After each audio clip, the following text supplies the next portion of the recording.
Au nom du Père et du Fils et du Saint-Esprit, ainsi soit-il. Mes bien chers frères, le miracle que nous avons pu entendre par l'évangile de saint Marc nous rappelle que notre Seigneur a tout pouvoir, un pouvoir efficace, notamment sur chaque sacrement qui est clairement montré avec les paroles et les gestes du baptême. On pourrait également trouver toute la libération possible dans le sacrement de pénitence. Mais le Christ a également un pouvoir sur notre langage, car il est ce médecin divin qui a cette capacité de guérir, et de guérir plus spécialement, comme c'est rappelé aujourd'hui, notre surdité et notre mutisme, et notamment notre mutisme spirituel. Mais également, le fait de s'exprimer ne peut se réduire à cette dimension spirituelle.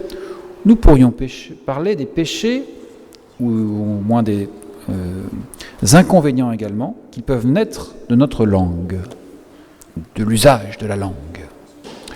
Un père du désert, qui s'appelait Pambon, fut frappé par un verset d'un psaume, le psaume 38, qui exprime la pensée suivante : « Je garderai mes voies afin de ne pas pécher par ma langue. » Cet homme s'est dit, voilà, ça va devenir une sorte de devise et de règle pour pouvoir l'appliquer. Il dit lui-même qu'il a mis 19 ans d'efforts pour pratiquer ceci de façon satisfaisante. Donc effectivement, la langue, c'est difficile à appliquer, cette garde de la langue. Et pour clarifier le combat que nous pouvons mener, il est bon de voir plusieurs degrés. Et nous verrons surtout deux niveaux. Le premier niveau, pour dire tout d'abord, c'est d'abord de retrancher de sa langue tout ce qui est défendu, tout ce qui est interdit. Et c'est déjà souvent un tour de force que d'y arriver. Garder de sa bouche toute parole mauvaise, toute parole pernicieuse, qui signifie d'éviter tout péché tel que l'impolitesse, l'injure, la critique, le mensonge, pour y en avoir pas mal, comme ça que l'on pourrait détailler. Ça peut arriver, vous voyez, habituellement, par exemple dans les éléments professionnels. Méfions-nous également des réunions de famille, où on peut avoir la langue qui est vite bien pendue. Sachons faire en sorte de garder cette mesure qui est nécessaire pour notre langue. Nous connaissons toujours ces interdits, nous le voyons, mais il y a toujours cette rapidité de notre langue à partir d'un coup, ce qui fait on pourrait dire, on a du mal à tenir le flux. Et cette habitude est problématique, car plus souvent qu'on ne le pense, eh bien effectivement, notre prochain peut être blessé, plus ou moins profondément, par nos propos. Mais éviter de dire ce qui est défendu n'est déjà qu'une première étape. Il n'y a pas que du négatif, bien entendu, dans la loi chrétienne qui nous permet d'aller jusqu'au ciel. Il y a également d'autres éléments à conserver. Outre la parole néfaste à écarter, un chrétien se doit de manier habituellement son élocution avec une certaine modération. Et j'aimerais insister sur ce point en le plaçant bien, pour bien comprendre, dans l'ordre des vertus. Il y a toujours un ordre des vertus qui est nécessaire d'avoir. Et comme il y a un ordre qui, on sait, nous place les vertus théologales au plus haut, la foi, l'espérance et la charité étant la plus haute, voir de quelle manière une modération dans l'élocution peut être un élément qui nous permet d'appliquer au mieux une charité, à la fois pour le bon Dieu et pour le prochain. La discrétion dans l'usage de la parole fait partie de nos défis. D'abord, on pourrait dire effectivement, savoir en quelque sorte limiter notre débit. Bien entendu, on peut avoir un devoir d'État ou une situation familiale qui fait que on doit avoir un contact. Et il est bon d'avoir un contact, la charité est là. Mais le but est de se dire, attention, d'éviter les pièges qui sont présents. Et souvent, les pièges passent par le manque de maîtrise de notre langue, notamment par la quantité de paroles, sachant qu'il faut, en tant que vertu, viser un juste milieu. Il ne s'agit donc pas forcément de parler peu, mais c'est là où il faut bien comprendre les nuances qui sont proposées par les pères spirituels. Plutôt, comme le précise d'ailleurs la règle de Bénédictin, de ne pas aimer à parler beaucoup, de ne pas être enclin à parler beaucoup. C'est là où on aura une plus grande facilité pour une maîtrise. Alors voilà l'enjeu, et l'enjeu est très actuel parce que si l'on parle de maîtrise de la langue, on parle de communication, On est dans un siècle de communication qui ne passe pas beaucoup par la langue, puisqu'on a maintenant des éléments électroniques, virtuels, comme on dit, qui sont là pour faire de la communication. Mais ces éléments de communication, justement, on a du mal à les maîtriser. Souvent, on est pris malgré nous dans ces choses-là, que ce soit par les images, que ce soit par les écrits, que ce soit par les paroles qui sont transmises de manière électronique. Si l'on a une vertu que l'on travaille habituellement, de ne pas aimer à parler beaucoup pour maîtriser la chose, forcément, comme tout est lié, ce sera beaucoup plus simple de maîtriser la chose au niveau des réseaux sociaux, des éléments électroniques, pour savoir se passer de ce qu'il est facile de se passer ou plus difficile de se passer. Tout est lié dans les vertus. Et donc chercher à avoir cette forme de sobriété dans les paroles est quelque chose qui nous aidera, tout spécialement dans ce monde d'écran, etc., de trouver le juste milieu dans le but d'appliquer la hiérarchie des vertus vers la charité. Pourquoi se contraindre à une disposition qui est de, je le répète, ne pas aimer à parler beaucoup, de ne pas facilement être enclin à cette habitude? Parce que le livre des Proverbes nous dit, en parlant beaucoup, tu n'éviteras pas le péché. Plus nous utilisons notre langue, voilà, effectivement, plus nous multiplions les occasions. Mais aussi parce que donc ce bavardage est un obstacle à la véritable communication. Nous sommes dans un siècle de communication électronique. Nous savons également qu'on n'a jamais autant communiqué officiellement en faisant passer des informations, mais jamais, je pense, l'homme s'est aussi senti plus seul. On est face à des informations, on est face à des choses qui sont une avalanche d'informations, mais qui ne s'arrêtent pas à l'essentiel. Il y a une forme de bavardage électronique qui est autour de nous, qui correspond à ce bavardage que l'on peut avoir lorsque l'on n'applique pas une vertu chrétienne dans ce cas-là. Et donc, une forme de bavardage, qu'elle soit électronique ou naturelle, évite d'avoir une véritable attention par rapport aux autres. On comprend bien la chose. On pourrait dire d'une certaine manière que cela nous rend sourds aux véritables besoins des autres, que ce soit d'ailleurs de Dieu ou du prochain.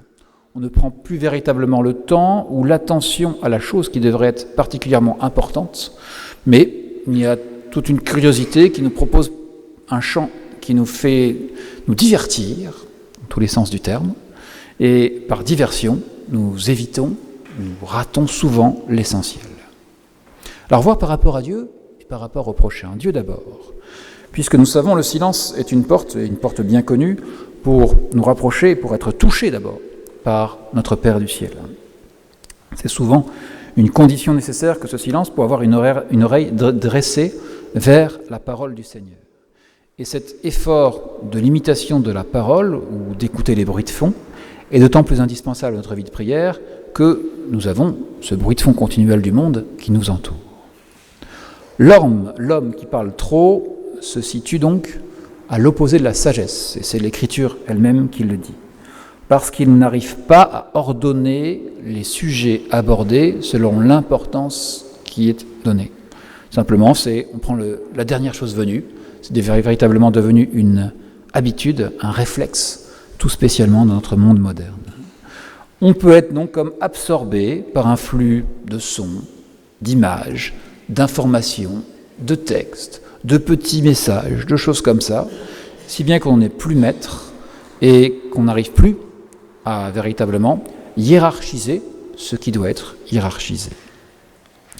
Trop discourir, si l'on parle trop de notre côté, qui est donc, je répète, à lier avec ce flux d'informations, est également nuisible donc dans notre relation humaine, comme on l'a dit, et c'est l'Ecclésiastique, le livre de l'Ecclésiastique dans la Bible qui le dit à ce sujet.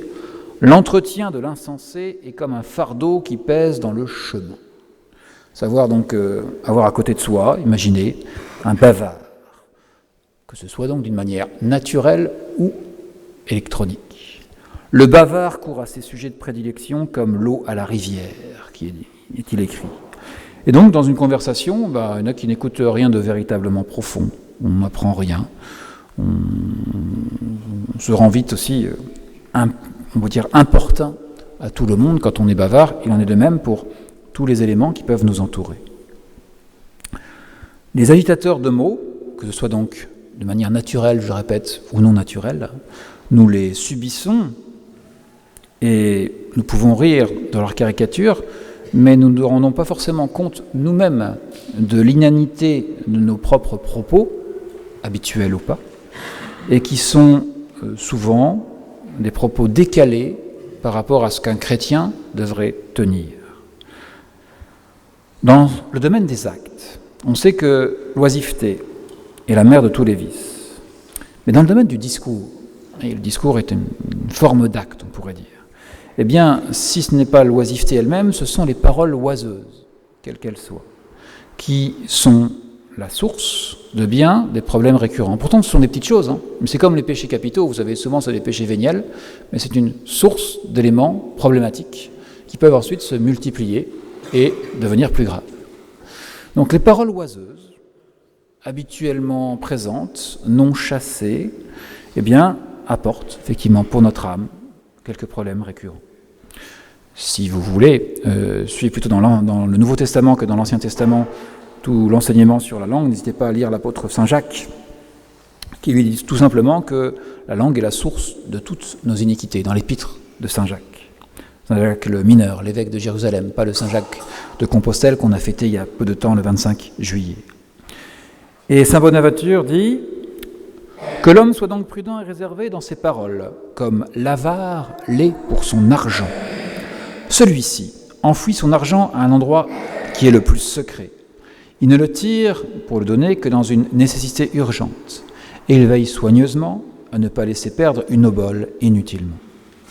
Donc, sachons utiliser ces discours, ces conseils, pour éviter les éléments superflus, ce qui n'empêche pas de, bien entendu, avoir des contacts charitables, de développer la charité avec ceux qui nous entourent, de ne pas nous enfermer sur nous-mêmes, mais dans cette optique de nous dire que si nous avons cette volonté de maîtriser véritablement nos paroles, nous saurons maîtriser le flux d'informations qui nous touche et qui touche tous les autres, et qui permettent de faire au mieux cette relation avec le bon Dieu qui tourne vers la charité.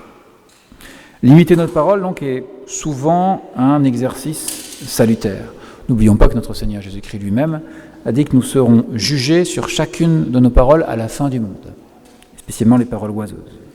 Un simple avertissement comme celui-ci devrait nous effrayer, et Jésus-Christ lui-même, on voit également qu'il cherche une certaine concision, tout spécialement donc, quand on voit qu'il est pris à partie par tous ceux qui lui veulent du mal, qui lui tendent des pièges. Souvenez-vous, quand on lui dit est-ce qu'il faut payer l'impôt ou pas, il a cette phrase de génie: rendez à César ce qui est à César, et à Dieu ce qui est à Dieu. Je pense que c'est le Saint-Esprit qui, quelquefois, peut nous donner des formules, si on lui demande, qui permettent d'avoir des réponses à des questions difficiles, mais aussi quelque chose où on ne s'étend pas, et qui permet d'avoir ces formes de réponses concises que le Christ nous a proposées dans l'Évangile. Ou encore, souvenez-vous, face à la femme adultère, que celui qui n'a jamais péché lui jette la première pierre. En une simple phrase, il résout le problème. C'est une chose à demander, je pense que c'est une grâce. On est dans cette période où des grâces sont à demander particulièrement, c'est ce qui est dit dans l'oraison d'aujourd'hui, qu'il y a des grâces qu'on n'imagine même pas, qu'on ne pourrait même pas imaginer. Ce n'est même pas qu'on ne peut pas les demander, c'est qu'on n'imagine même pas telles qu'elles pourraient être données.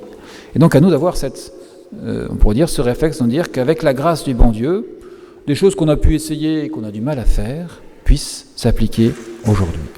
Et souvenons-nous que si c'est demandé aux chrétiens, eh bien, les païens de l'Antiquité, avant le christianisme, avaient déjà compris qu'une certaine forme de brièveté du langage était liée à la vertu.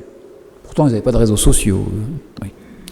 Les paroles, lorsqu'elles sont rares, peuvent avoir une sorte de pénétration particulière, ce qui fait que l'on va à l'essentiel. Platon compare ceux qui s'expriment ainsi à des tireurs habiles, des tireurs à l'arc, où chaque phrase atteint son but.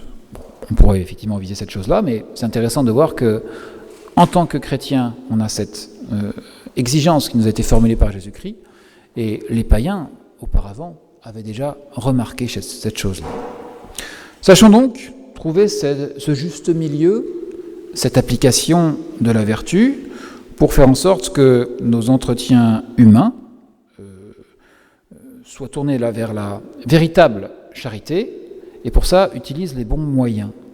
que nous soyons également dans une véritable intimité divine avec le bon Dieu, que cette charité soit là favorisée par, au milieu de notre été et peut-être de nos vacances, cette volonté de nous dire, si nous pouvons nous détendre, il peut être dangereux de nous divertir au mauvais sens du terme, et de divertir les autres, tout spécialement par la manière par laquelle on communique. Ça demande un effort, nous le savons, ça demande aussi une attention particulière.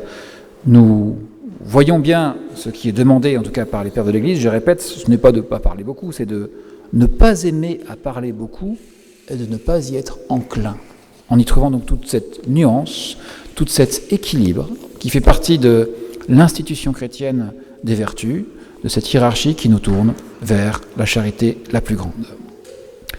Au nom du Père, et du Fils, et du Saint-Esprit, ainsi soit-il.